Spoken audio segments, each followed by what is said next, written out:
चाय की चपास लिए मैंने आंखें खोली और छोटे साले साहब से कहा, हम चाय पियेंगे। जिस पे वो रसोई की ओर जाने लगे। तभी हमने जीजागिरी दिखाते हुए कहा, बाइक निकालो, हम घर की नहीं यादव जी की चाय पियेंगे। फिर क्या था, हमारे हुक्म की तामील हुई और हम जौनपुर की सड़कों पर निकल पड़े। जैसे ही हम मानिक चौक से आगे बढ़े, हमने सैर करते हुए गायज और गायों को देखा। तभी एक जलयान प्रकट हुआ जो काफी देर तक हमारा मार्गदर्शन करता रहा। जलयान हमें जौनपुर के किले के दर्शन करा धीरे धीरे आंखों से ओझल होता गया। खैर, चाय तो किले के पास भी मिलती है, और ये चाय ऐसी नहीं कि जिसके लिए सुबह सुबह 6 बजे उठा जाए। किले से आगे हमारी मंजिल सीधे ही थी, पर शायद टिंकू जी ने, यानी हमारे छोटे साले साहब ने कहा, जिया जी, चाय तो होती रहेगी, एक छोटा जौनपुर दर्शन करा देते हैं आपको। हमारे हामी में सिर हिलाते ही बाइक चहरसू से आगे बढ़ी और शाही पुल का रुख कर लिया। जैसे ही हम पुल पर पहुंचे, गोमती की ठंडी हवाओं ने और शाही पुल के सौंदर्य ने हमारा मन मोह लिया। जौनपुर की दो शान, यानी किले और शाही पुल के दर्शन तो हो ही चुके थे। तीसरे यानी बेनीराम इमरती की दुकान का हम दूर से नजारा ले आगे बढ़े। अगर दुकान खुली होती तो पास से भी ले लेते। खैर, अभी मकसद नहीं भूलना है। मकसद है यादव जी की चाय। शान तो वो भी है। चाय की चपास को मन में लिए हम सद्भावना पुल की ओर आगे बढ़े और आखिरकार अपनी मंजिल यादव जी की चाय तक पहुंच गए। वैसे सड़क के दोनों कोनों पर यादव जी की चाय मिलती है। छोटे साले साहब हमें यहाँ लाते हैं और बड़े साले सड़क के उस पार ले जाते हैं। कोई पटीदारी रही होगी।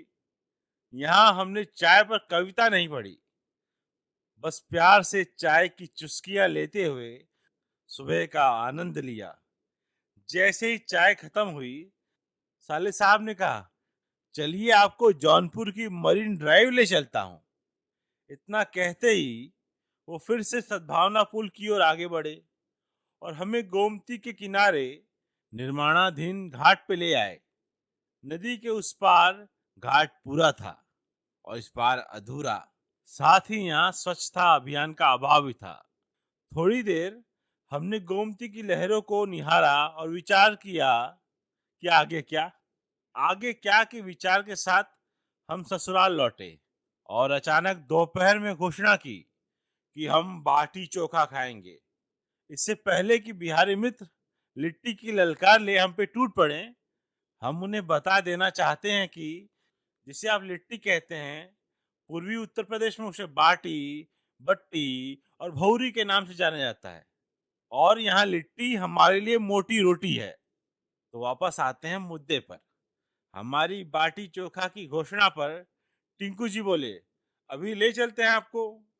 हमने फिर से जीजागिरी दिखाते हुए कहा, हम घर की बाटी चोखा खाएंगे।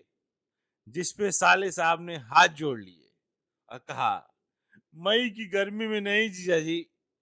आखिर इस जीजा का दिल पिघला और हमने मन में सोचते हुए कहा, ठीक है, बाहर का ही खा लेंगे भाई। और हम निकल पड़े। जौनपुर की सड़कों पर हमारी मंजिल ज्यादा दूर नहीं थी।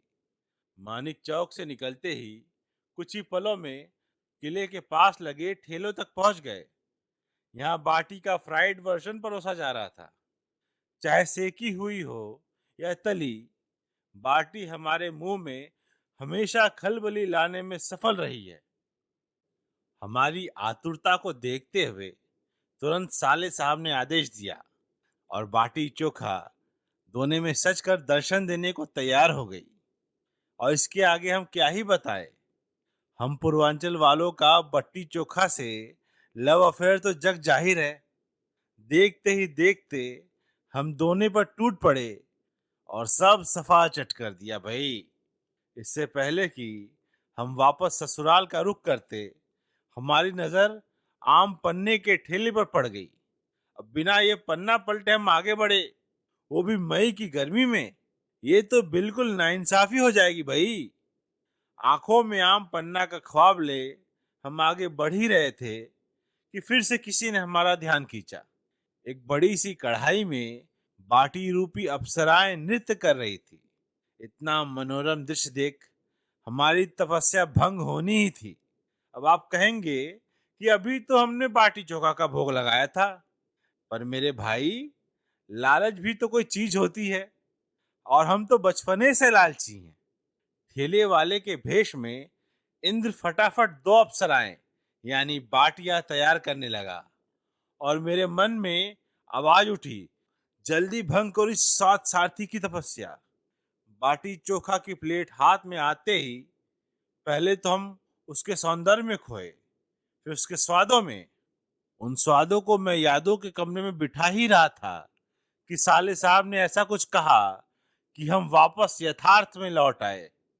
टिंकू जी कह रहे थे, जीजा जी, आम पन्ना वाला आगे जा रहा है। इससे पहले कि आम पन्ना मेरी किताब से निकल पाता, हमने बाटी की प्लेट साले साहब को देते हुए बुक मार्क लगा दिया, यानी आम पन्ने का ऑर्डर दे दिया। भाई, चिराग का जिन और दफ्तर का मुलाजिम हुक्म की तामील तो करता ही है, और ठेले वाले के लिए उसका ठेला ही उसका दफ्तर था। और हुक्म मिलते ही वो रुका और आम पन्ना बनाने लगा। हाथों में आम पन्ना आते ही हम सोचने लगे, ये बहरूपिया आम हमको कितनी बार लूटेगा।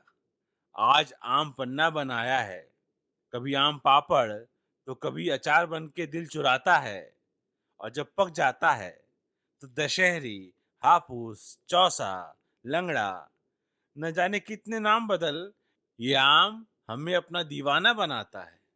और जैसे ही आम पन्ना खत्म हुआ, आम का तिलिस्म टूटा। वाकई टूटा क्या, आम का तिलिस्म भी कोई टूटने वाली चीज है।